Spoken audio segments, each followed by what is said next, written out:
Hey, again, happy Tuesday. Hope you're doing well and the week is going along smoothly. Back here with our latest read aloud.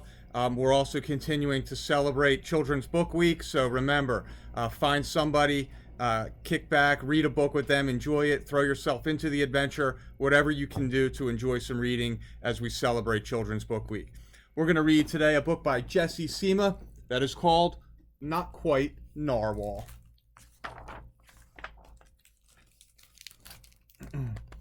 Kelp was born in the ocean. He knew early on that he was different from the other narwhals. His tusk wasn't as long as everyone else's. He had different tastes in food, and he wasn't a very good swimmer.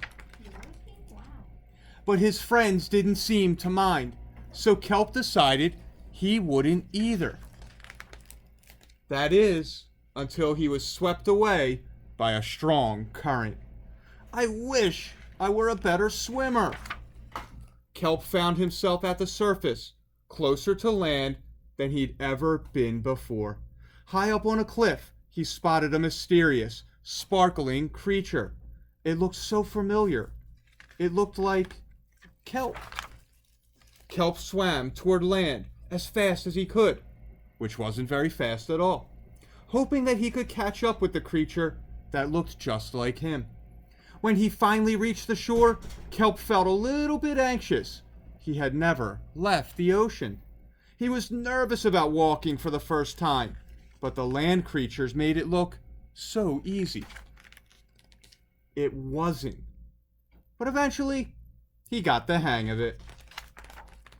Everything on land was strange and beautiful, but also kind of scary.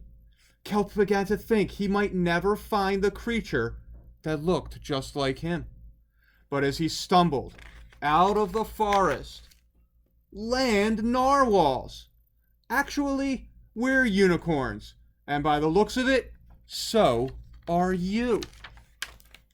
Kelp had never heard of unicorns before. They taught him all sorts of new things about his tusk. We call them horns. Wow. They introduced him to unicorn delicacies, and they showed him how to gallop. There was no doubt that Kelp was, in fact, a unicorn. He was having so much fun that he didn't want to leave.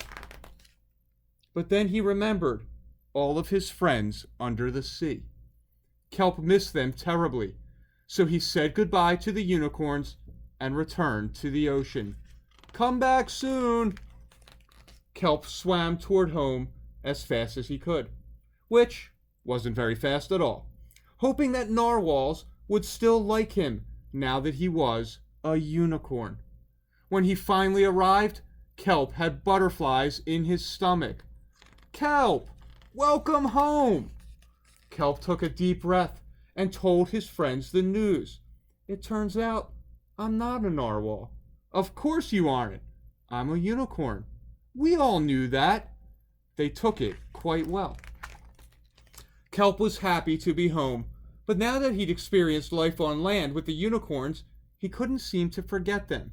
Did he want to be a land narwhal with the unicorns, or a sea unicorn with the narwhals?